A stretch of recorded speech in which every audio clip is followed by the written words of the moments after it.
Hello everyone, welcome to this lesson about There Will Never Be Another You. And this is, I think, episode 6 or 7 in my Learn All Jazz Standards with Christian, coming right up.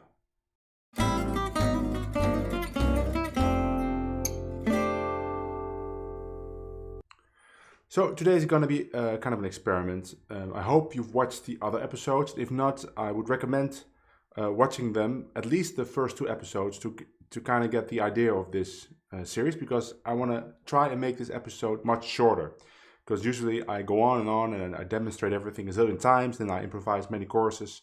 And in this episode I want to just show you the lines one time slowly with the backing track, explain a little bit what's going on, not too much, you know me, I don't really care for theory when it comes to playing jazz on guitar. I just care about nice lines, and then try to keep the video under 20 minutes. So let's get started.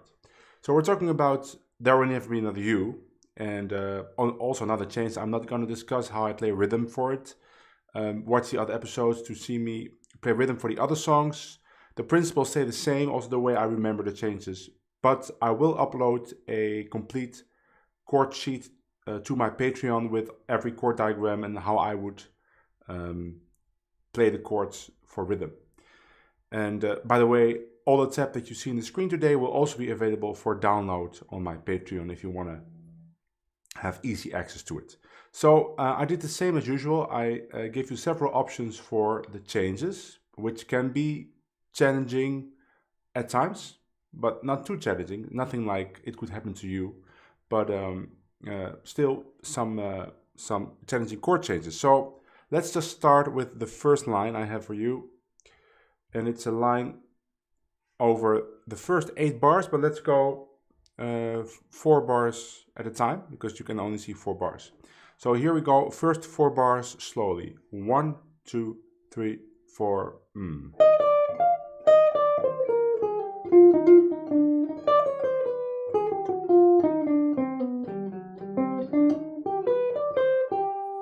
I went on a little bit, but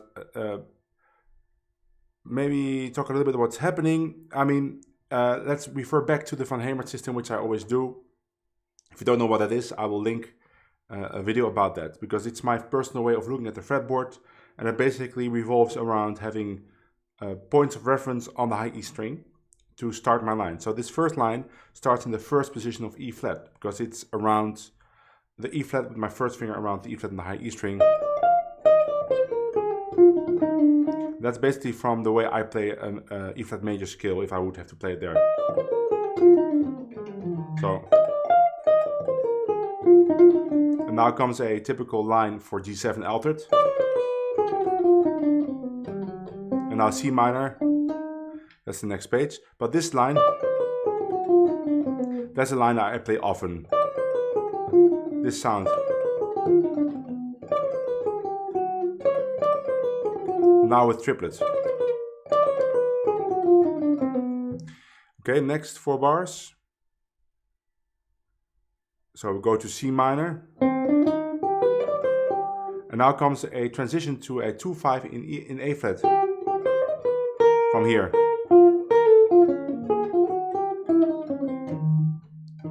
And this lick is just a 2-5-1 lick I like to play. I think I got it from a bebop guy, maybe Charlie Parker, I'm completely sure. Certainly sounds like something Charlie Parker would have played. And this comes just from my repository of 2-5-1 licks. I made some videos about the 2-5-1 system I have. I stopped making them because they were the views were trailing off, but you can still watch them on my channel. There's many 2-5-1s there. It's only still part of it. That was halfway, but still.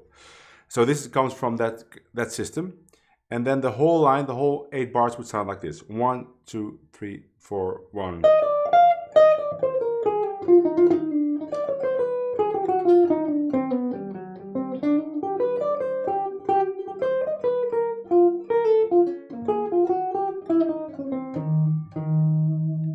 So again, practice that line with a metronome like I showed you in the other videos, and start experimenting with the lines on a backing track. Again, watch the other videos. I encourage being creative with the lines and changing the rhythms, and I demonstrate all of that. I don't want to do that in this video because it kind of takes forever. Again, let me just play this complete line with a backing track. And by the way, the backing track you can find on my channel as well.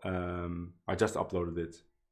Find the link to that backing track in the description. And of course, it's on YouTube, so you can put it to half speed, 3/4 the speed, or full tempo. I will do the normal tempo.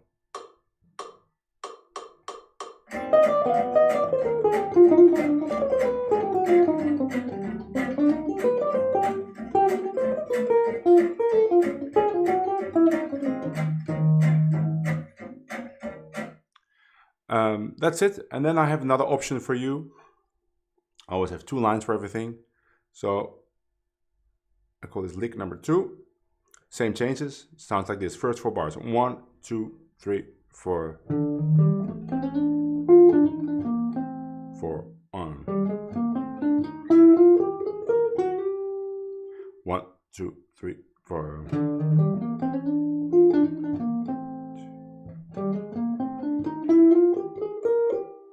Notice that this line also starts in the first position of E flat, right? The E flat right here. And this line I stole from Peter Bernstein, which is just a descending scale. But the nice thing about it is the resolution, which you don't see on this page. But it goes on the next page like this. So he resolves this G scale to a C minor with the F. It would be C minor 11. Which is an interesting note to resolve on. And the slide is important for the sound that you see in the tab, because it goes on like this, 3, 4.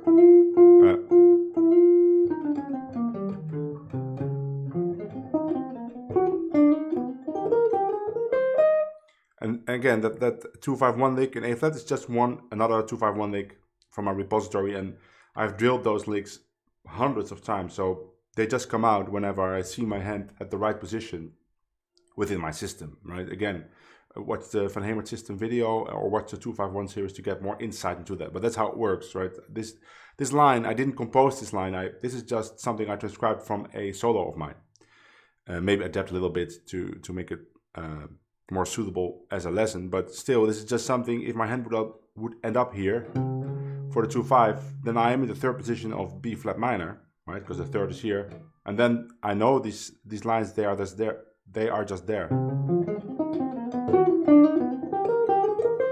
I don't have to think about the notes anymore because I just drilled the movement of my left hand combined with the movements of my right hand. So the whole line, 1, 2, 3, 4.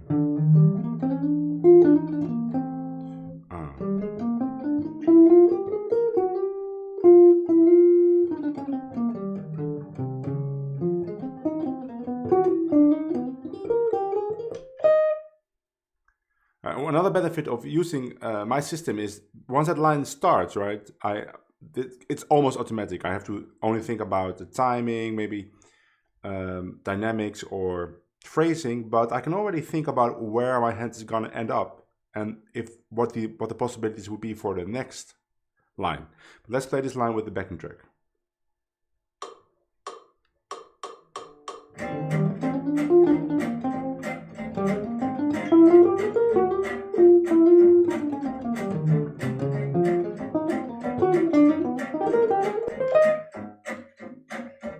And play with the rhythms, be creative, like I showed you in the previous videos. Okay, let's go on. So this first line, if we go back, you can see that the last bar is red notes. That's because they connect to lick 1 of the next part, which starts with those notes, and they are blue. So you always know that the red connects to blue. And in this line, there's also red notes because they would connect to the end, but we'll get to that. To get to that. So this is the part from A flat. So we just had that 2 5 1 in A flat, and then we're here. 1 2 3 4.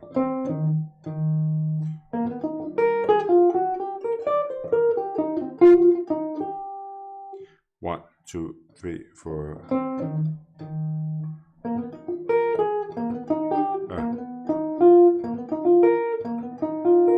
That's something I really like to play over that.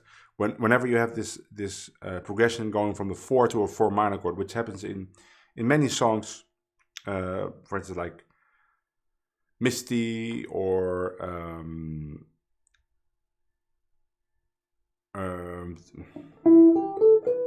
After You've Gone, right? Just Friends, I'll See You in My Dreams. They all have this change from the 4 chord to the 4 minor chord. So this is a nice line to play over the minor chord, which is in the 3rd position of A flat minor for me, because the 3rd is right there.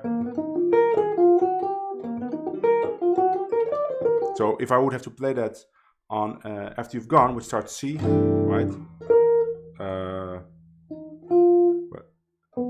Oh, right, so. But I'm talking about the C minor thing, so it's right here. So I play some line in C, and then only there it's 2 bars. So I maybe have to think something for the first bar, but it's the same principle. I just move my hand to the 3rd of any minor chord, and I can play this line. Again, that's referring to the Van Hemert system, which you really should watch the video linked in the description. The rest is kind of normal. Then we go on with a really nice bebop lick, which goes like this. So there's an up bar in the previous bar. 3, 1, 2, 3, 1.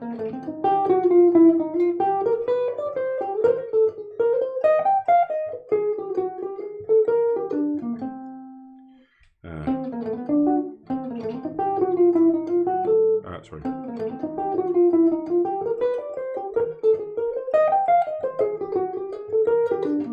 It's a little bit challenging to play. I like to think about my second finger for this line. So this is another line which starts on the 2 chord, but the 2 chord is a dominant, like F7, and then there's a 2-5 to the key back, right? F minus 7 to B flat 7. Or you could just think 2 bars F7, 2 bars B flat 7.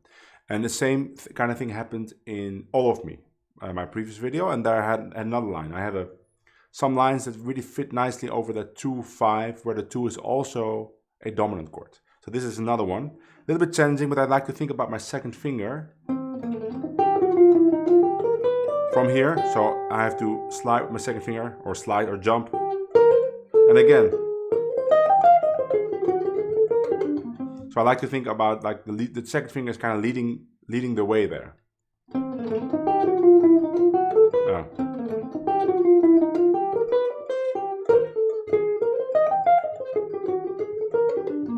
And the rest kind of falls automatically in place after you've practiced it, if you watch your second finger.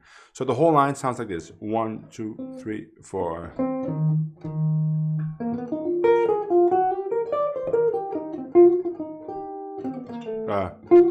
Sorry.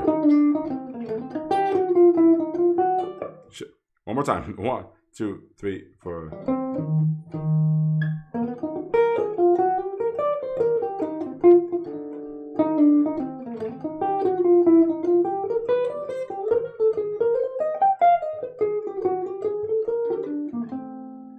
Was not flawless, but let me play it with the backing track So the first 4 bars I'll be silent, and then I will play this line. Or the first 8 bars actually.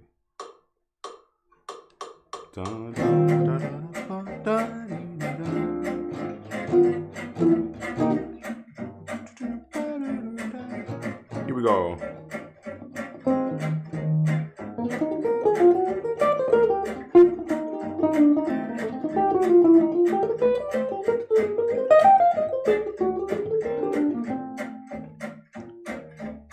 Pretty cool line. Okay, second option, and this one connects to lick number 2 in the beginning, right? You see the blue notes here, or you see them now. See the blue notes here? These notes, they're the beginning or the end of the previous 2-5-1 lick. This one.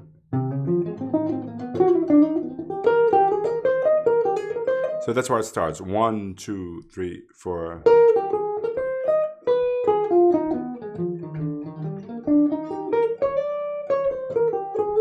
So that's just an A flat minor 6 arpeggio, starting on the 3rd position of A flat, and now a major 7 arpeggio up. This principle kind of comes also from my previous video called "Learn this secret jazz trick to knock it out of the park." I will link it, but it's my previous video before the backing track, and there I talk about combining or connecting minor 6 to major 7. That's the same here, but in that video I showed it on a 2-5-1, and that just shows you that A flat 6 to A flat minor 6 to E flat is just basically a 2-5-1 to E flat, because A flat is the same as F minor. It's basically the same stuff that you would play on it, and A flat minor 6 is basically B flat 7 altered, or if you want to be more precise, B flat 7 sus flat 9, but that's an altered sound. So you can play all your altered 2-5-1 licks on this progression, but here I'm really outlining the chords. But this would fit great on the 2-5-1 E flat also. So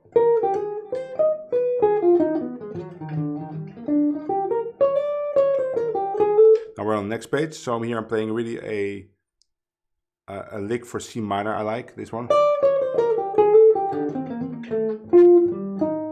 That's really C minor, F7,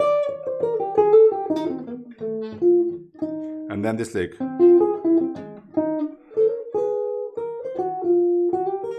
So this is I think I got it from Pasquale Grasso, but it's just something I like. There I have a whole collection of phrases or 2-5-1 licks that end with double stops, like.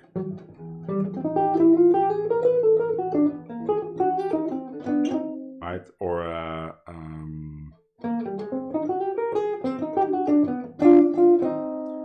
and then this one, but I don't end. I end. Okay, so these 4 bars again. 1, 2, 3, 4, 4.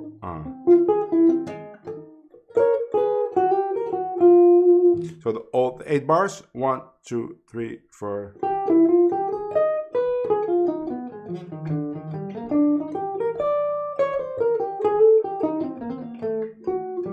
Sorry.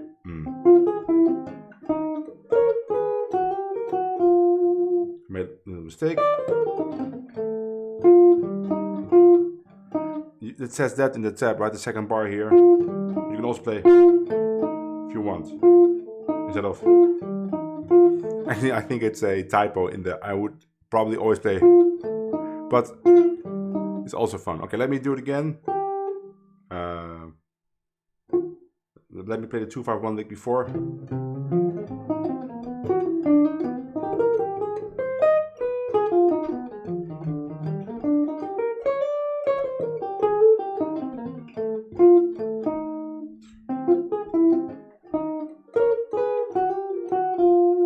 Okay, let me play with the backing track. So first 8 bars, again, I'll be silent.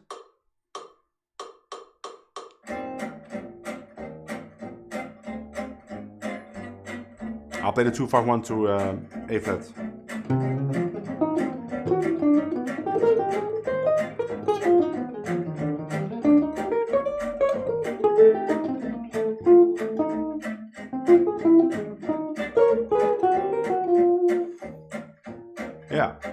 And of course, so this line connects to the second line from the first 8 bars, but you can also combine the first line with the second line here, right? So there's always lick 1, lick 2 for everything, and lick 1 always connects through the whole piece, but you can also connect lick 1 to lick 2 of the next part.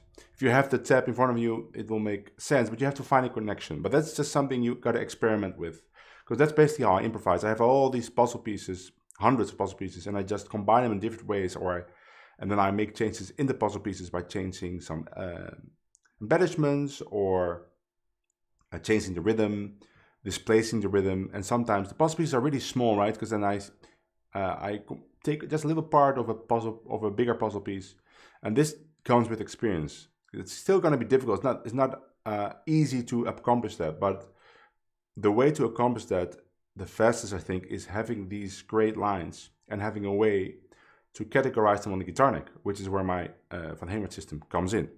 Okay, let's go on to, so then we have the second half of the song, which is the same, the beginning, the first 16 bars. No, let me see. I have here the chords on the backing track. The first 12 bars are the same, and the last 4 bars are the most challenging part, because it's those chords that go like,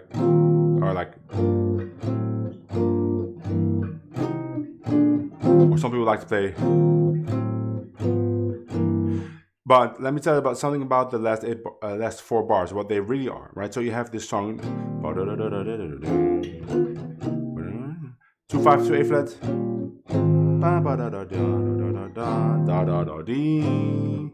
right, and then those chords are a possibility, but those are not the real functions. The real functions are like this. So we have 2 5 2 A flat,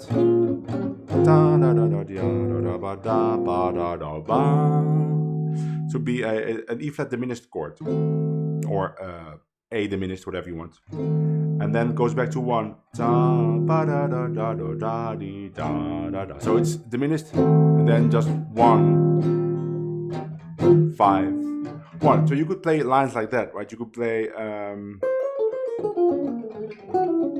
A flat minor, E flat diminished, E flat, B flat. But you could just play lines like that, and it would sound great. But for this PDF, I actually outline the chords because it's fun. So again, here's blue notes, lick 1. It connects to a previous lick 1. You can see the red notes there, because this starts in the middle of that phrase, right? This connects so to the first line that went like, let me see. Here the blue notes. So we have to play some on D7. So, and then I have this line that really outlines the chord.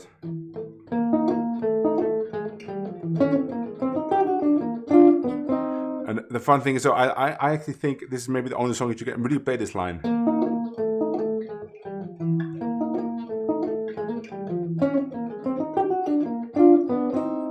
So the whole line, let me play a little bit before, so I'll start here.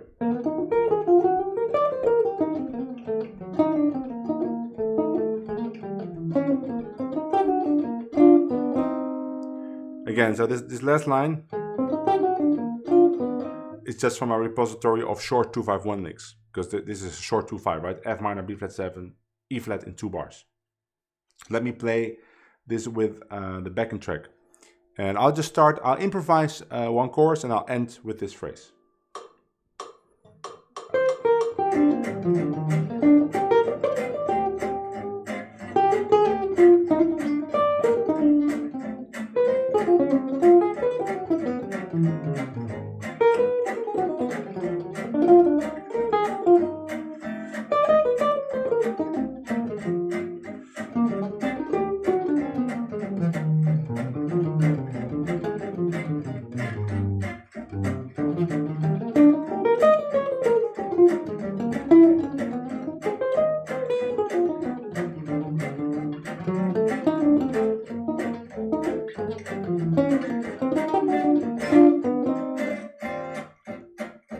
was maybe not the best solo, but at least I hit the line. So, and then I have another line which is almost the same. This connects so to lick 2, right? If you remember how that went.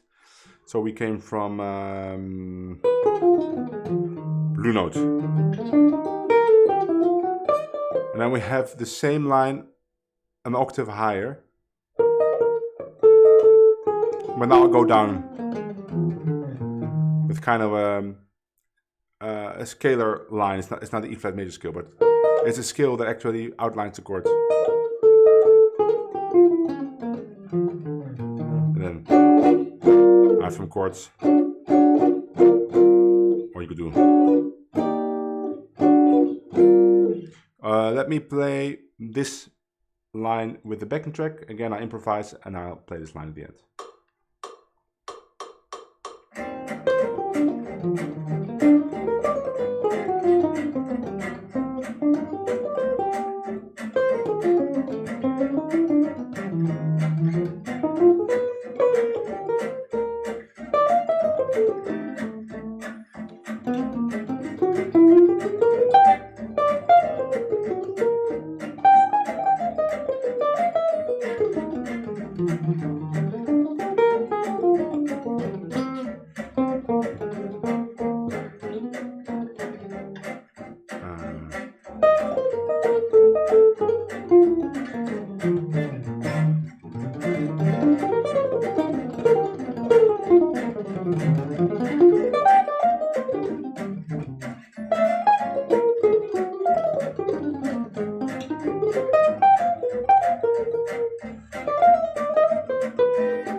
There you go.